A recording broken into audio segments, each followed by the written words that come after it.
the next sutta is 9.2.21. Monks, in 3 ways, men of northern Kuru, Uttara Kuru, excel both the Tavatimsa Devas, Devas of the 33, and men of Jambudvipa, that means human beings. In what 3? I'll stop here for a moment just to comment. This northern Kuru or Uttara Kuru is supposed to be one of the 4 great islands or continents which was supposed to surround Mount Simeru. Every world system is supposed to have a sun and a Mount Simeru, which is surrounded by 4 continents. To the north is Uttara Kuru, to the south is Jambudvipa, to the east is Puba Diveha, and to the west is Apara Goyana. Now, at the moment, we scientists can't see these 4 continents, but perhaps it could be that these are in the astral world, fine material world that we cannot see with the human eye, just like we cannot see devas, heavenly beings, and ghosts. But slowly now, scientists are able to take photographs of ghosts using infrared photography. So slowly they realize there are such things. So to continue the sutta, the Buddha said, the men of Uttara Kuru excel the Tavatimsa Devas. Tavatimsa Devas are the Devas of the 33, where Sakka Devaraja is the chief. And men of Jambudvipa are us, we human beings. In what 3? Their special qualities are unselfishness, lack of greed, and fixity of lifespan. Unselfishness, lack of greed, and fixity of lifespan. Monks, in these 3 ways, men of Uttara Kuru excel both the Tavatimsa Devas and men of Jambudvipa. Monks, in 3 ways, the Tavatimsa Devas excel both the men of Uttara Kuru and men of Jambudvipa. In what 3?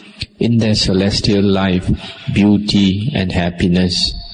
Monks, in these 3 ways, the Tavatimsa Devas excel both the men of Uttara Kuru and men of Jambudvipa.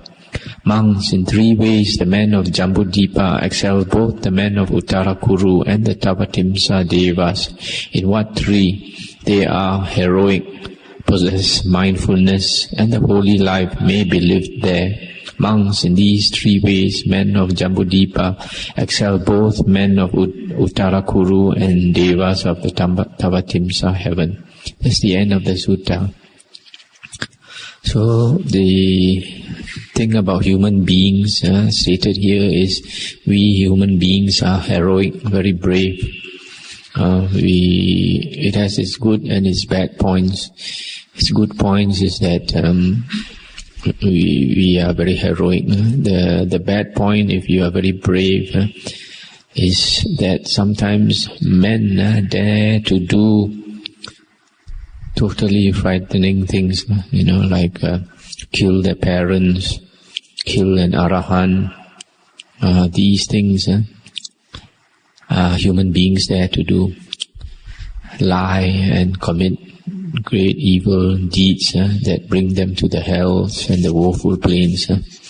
So, as being heroic has its bad points also. And then we possess mindfulness. And the holy life may be lived here. We have the Sangha of monks, whereas in the heavens and in Uttara Kuru, I think they don't have the Sangha of monks. And because we possess mindfulness, we can practice the holy life and we can get out of samsara. The next sutta is 9.3.23. Monks, I will teach the 9 conditions rooted in craving. Listen, pay heed, I will speak. And what are the 9 conditions rooted in craving? Seeking comes into being because of craving. Acquisition because of seeking. decision making because of acquisition, lustful desire because of decision making, attachment because of lustful desire, appropriation because of attachment, avarice because of appropriation, guarding because of avarice, and many a bad and wicked state of things arises from the act of guarding, the taking up of stick and sword, quarrels, disputes, arguments, strife, abuse, lying, and other evil, unskilled states. These monks are the 9 conditions that have their root in craving. That's the end of the sutta. So here the Buddha is saying that because of craving, we seek, and seeking brings about acquisition. Acquisition brings about decision making. Decision making brings about lustful desire. Lustful desire brings about attachment. Attachment brings about appropriation. Appropriation brings about guarding. And from guarding those things that we desire, then we take up the stick and the sword, and we quarrel, and we lie, and we fight, etc. The next sutta is 9.3.26. Once when the Venerable Sariputta and the Venerable Chandika Putta were dwelling near Rajagaha in the bamboo grove at the squirrels' feeding ground, the Venerable Chandika Putta addressed the monks, saying, Reverend Sirs, Devadatta taught Dhamma to the monks thus. When, sirs, the mind of a monk is heaped around with thoughtfulness, it is proper for that monk to explain, I know that birth is destroyed, the holy life lived, done is what was to be done, and there is no more of this to come. I'll just stop here for a moment. This Devadatta was one of the disciples of the Buddha, and at first he was a very good monk, and he attained the jhanas and attained the psychic powers.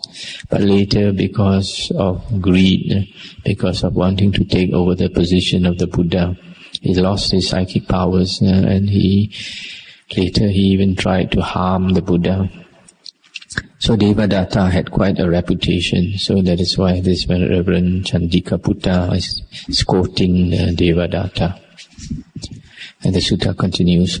Now when he had thus spoken, the Venerable Sariputta said, Nay, Reverend Chandika Putta, Devadatta taught not Dhamma so, but he taught the monks thus. When the mind of a monk is well heaped around with thoughtfulness, it is proper for that monk so to explain, I know that birth is destroyed, the holy life lived, done is what was to be done, and there is no more of this to come. The second time the Venerable Chandika Putta spoke in like manner, and the second time the Venerable Sariputta replied as before. The third time the Venerable Chandika said, Reverend Sirs, Devadatta taught Dhamma to the monks thus. When, sirs, the mind of a monk is heaped around with thoughtfulness, it is proper for that monk to explain, I know that birth is destroyed, the holy life lived, done is what was to be done, and there is no more of this to come. When he had thus spoken, the Venerable Sariputta for a third time said, Nay, Reverend Chandika Putta, Devadatta taught not Dhamma so, but he taught the monks thus. When the mind of a monk is well heaped around with thoughtfulness, it is proper for that monk so to explain, I know that birth is destroyed, the holy life lived, done is what was to be done, and there is no more of this to come. Now we come to Sutta 9.4.33. The Buddha said, Monks, I will teach you these 9 attainments of gradual abidings. Listen, pay heed, I will speak. And what, monks, are the 9 attainments? Where sense desires end, and those who have ended sense desires so abide, surely those venerable men, craving not and cool, have by that very fact crossed over and gone beyond, I say. Where do sense desires end, and who, having ended sense desires, so abide? I know not this, I see not this. Who should speak thus? To him this ought to be said. Consider, reverend sir, the monk who, aloof from sense desires, aloof from unwholesome states, enters and abides in the first jhana, which is accompanied by applied and sustained thought, with delight and pleasure born of seclusion. There sense desires end, and those who have ended sense desires so abide. Surely the guileless man, without deceit, would rejoice and be glad at this response and say, well said, and thereafter with joined hands honor and reverence him. Just stop here for a moment. So here the Buddha is talking actually about jhana states, states of concentration. And in these states of concentration, starting from the first jhana, sense desires end. And the Buddha says that where sense desires end, and those who have ended sense desires so abide, surely those venerable men, craving not and cool, nibbutta, have by that very fact crossed over and gone beyond paragata. This statement, they have become cool, nibbutta, and have crossed over and gone beyond paragata, is normally used for the arahant, a state where the arahant is supposed to have become enlightened. And the Buddha is using this for the jhana states, which shows the great respect and the great veneration the Buddha puts in the jhana states of concentration. And then later the Buddha goes on to describe the first jhana. The state of the first jhana is among aloof from sense desires, aloof from unwholesome states, enters and abides in the first jhana. So to be able to enter the first jhana, you have to be aloof or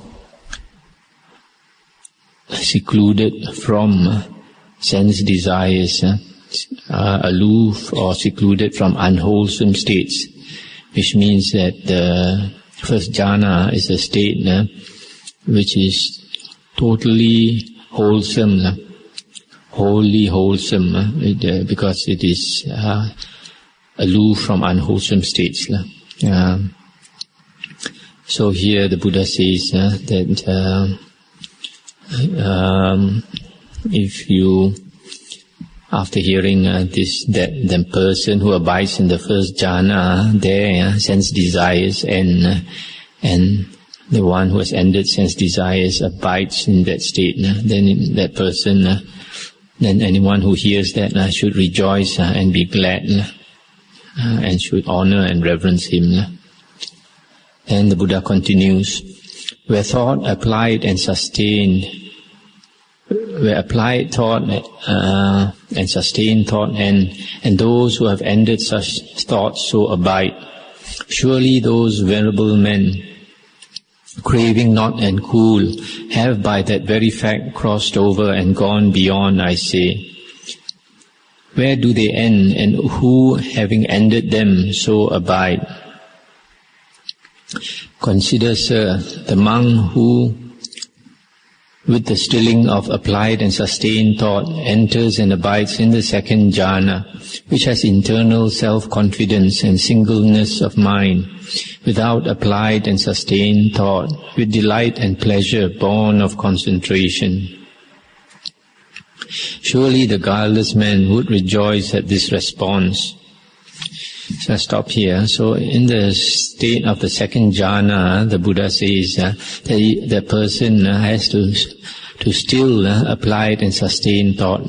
Applied and sustained thoughts have to end before he can enter the second jhana, which has internal self-confidence and singleness of mind, without applied and sustained thought, but with delight and pleasure born of concentration. Then the Buddha continues, where delight ends, and those who have ended delight so abide. Surely those venerable men, craving not and cool, have by that very fact crossed over and gone beyond, I say. Where do they end, and who, having ended them, so abide? Consider, sir, the monk who, with the fading away of delight, abides in equanimity and mindful and aware, enters and abides in the third jhana and experiences pleasure with his body, whereof the Aryans declare, he that is equanimous and mindful has a joyful abiding. There delight ends, and those who have ended it so abide. Surely the guileless man would rejoice at this response. Let's stop here again. So here the state of the third jhana, you see, that delight has to fade away. And a monk, when he enters and abides in the third jhana, he is said to be equanimous and mindful, and has a joyful abiding. So you see, this state of the third jhana is very clear that it is a mindful state, because some people, they have a mistaken idea that jhanas are states of unmindfulness, as though in a trance, but states of jhana are intense states of mindfulness. The mind is very clear and very strong and equanimous. And because the mind is equanimous, that is why there is no tendency to lust for jhana, unlike sensual pleasures. Sensual pleasures, and there is delight, but the mind is not equanimous, and because of that the mind is very active. There is a tendency to lust for that kind of pleasure, but not with states of high concentration. And then the Buddha continues, where equanimous pleasure ends, and those who have ended it so abide. Surely those venerable men, craving not and cool, have by that very fact crossed over and gone beyond, I say. Where do they end, and who, having ended them, so abide? Consider, sir, the monk who, with the abandoning of bodily pleasure and the previous abandoning of bodily pain, by the fading away of joy and grief, he enters and abides in the fourth jhana, which has complete purity of mindfulness and equanimity, and has neither pain nor pleasure.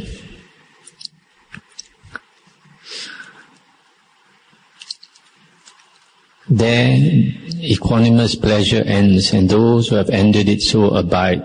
Surely the guileless man would rejoice at this response. Stop here again for a moment. So in the state of the fourth jhana, bodily pleasure and bodily pain and mental joy and mental grief have ended before that person can enter into the fourth jhana, which is a state of complete purity of mindfulness and equanimity. So here again, you see that the fourth jhana is the state of perfect mindfulness. It is not an unmindful state. And the Buddha continues, where perceptions of form end, and those so abide. Surely those venerable men, craving not and cool, have by that very fact crossed over and gone beyond, I say. Where do they end, and who, having ended them, so abide? Consider, sir, the monk who, unattentive to the perceptions of the manifold, enters and abides in the sphere of infinite space. There perceptions of form end, and those who have ended them so abide. Surely the guileless man would rejoice at this response. Let's stop here again for a moment. So here the Buddha is talking about the first arupa jhana, which is the sphere of infinite space. Here the mind opens up to infinite space, so that the mind becomes boundless in a way. And in this state, perceptions of the manifold, the Pali word is anatta, and it also means diversity. Here, the monk is unattentive, he's not aware of perceptions of diversity. That means he doesn't see all beings as individuals. He doesn't consider all beings as individuals. And this is the beginning of the perception of no self. The mind opens up and he feels as though all beings are one in his mind. That is why jhana states are very important for insight. The higher wisdom. Because when a person comes out of those states, the insights are not the same as a person who uses the normal mind. Then the Buddha continues, where the perception of the sphere of infinite space ends, and those who have ended it so abide, surely those venerable men, craving not and cool, have by that very fact crossed over and gone beyond, I say. Where do they end, and who, having ended them, so abide? Consider, sir, the monk who, thinking consciousness is infinite, enters and abides in the sphere of infinite consciousness. There the perception of the sphere of infinite space ends, and those who have ended it so abide. Surely the guileless man would rejoice at this response. Where the perception of the sphere of infinite consciousness ends, and those who have ended it so abide, surely those venerable men, craving not and cool, have by that very fact crossed over and gone beyond, I say. Where do they end, and who, having ended them, so abide? Consider, sir, the monk who, thinking there is nothing, enters and abides in the sphere of nothingness. There the perception of the sphere of infinite consciousness ends, and those who have ended it so abide. Surely the guileless man would rejoice at this response. Where the perception of the sphere of nothingness ends, and those who have ended it so abide, surely those venerable men, craving not and cool, have by that very fact crossed over and gone beyond, I say. Where do they end, and who, having ended them, so abide? Consider, sir, the monk who, passing wholly beyond the sphere of nothingness, enters and abides in the sphere of neither perception nor non-perception. There the perception of the sphere of nothingness ends, and those who have ended it so abide. Surely the guileless man would rejoice at this response. Where the perception of the sphere of neither perception nor non-perception ends, and those who have ended it so abide. Surely those venerable men, craving not and cool, have by that very fact crossed over and gone beyond, I say. Where ends the perception of this sphere, and who, having ended it, so abide? I know not this, I see not this. Who should speak thus? To him this ought to be said. Consider, reverend sir, the monk who, passing wholly beyond that sphere, enters and abides in the ending of perception and feeling.